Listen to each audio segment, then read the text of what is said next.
We live in times where routine consumes us. Mornings often begin in a rush with exhaustion and noise. But there are people who have chosen not to live on autopilot. People who design their mornings like someone preparing the soil for a great harvest. Tony Robbins is one of them. He needs no introduction. He's one of the most influential coaches in the world, entrepreneur, author, speaker. But beyond the titles, what truly stands out is his energy. His ability to sustain high performance for decades. And much of that begins with how he starts his mornings. Today we're going to talk about the 4 things Tony Robbins does every morning, no excuses. 4 habits that require no money, but they do demand determination. 4 routines that, if you choose to implement them, could change your focus, your productivity, and over time, your financial and emotional life. The first thing Tony does upon waking is immerse himself in extremely cold water. And not because he enjoys it. He's openly said there isn't a single day he feels like doing it, but he does it anyway.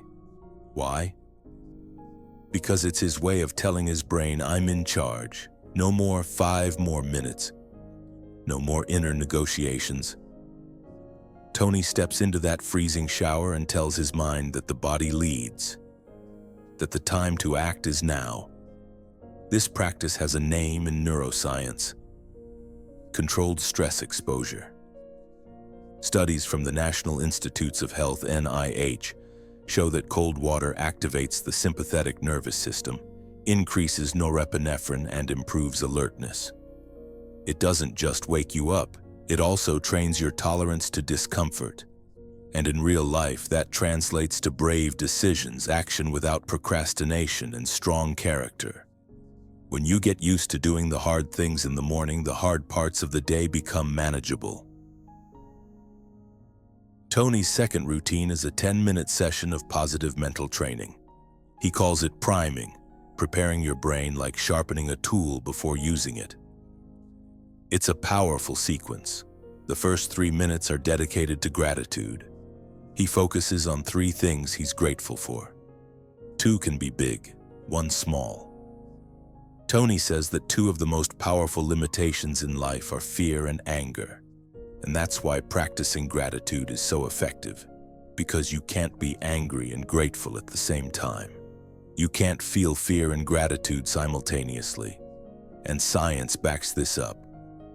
Dr. Robert Emmons, a psychology professor at UC Davis, has shown that gratitude reduces cortisol levels by up to 23%, improves sleep quality, and strengthens the immune system. But beyond that, it rewires your brain. If you train your mind every morning to spot the good, you'll see more good, even on tough days. The next 3 minutes are for visualization. But listen carefully. Tony doesn't just visualize future goals. He visualizes them as already accomplished. He feels them. He lives them. That changes your physiology.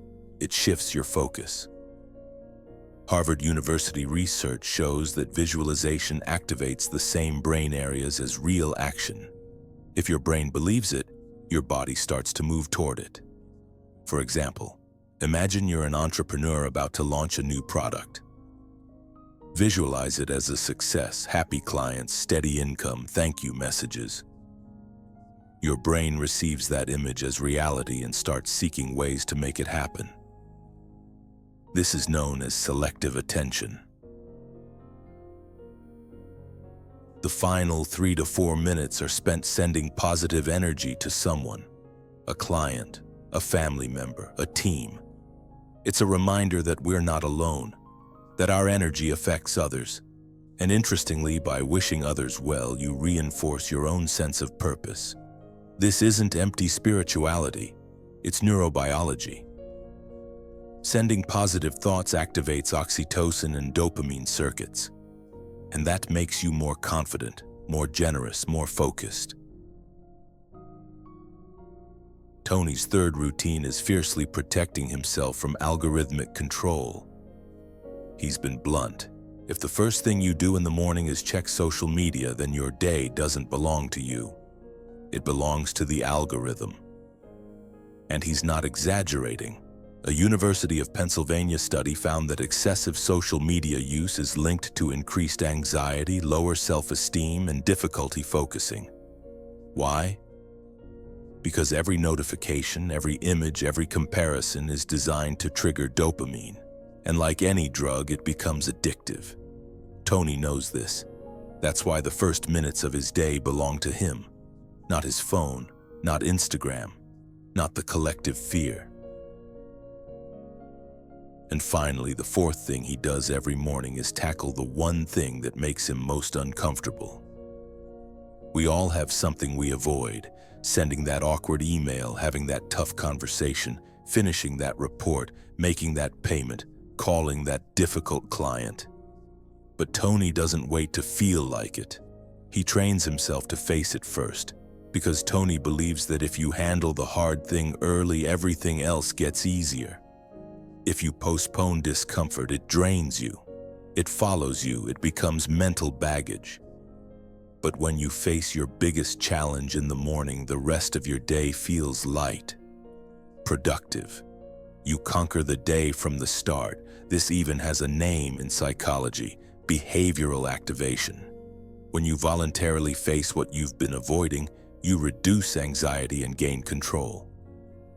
Your brain learns that you don't need to be in the mood to do what you have to do. You just do it.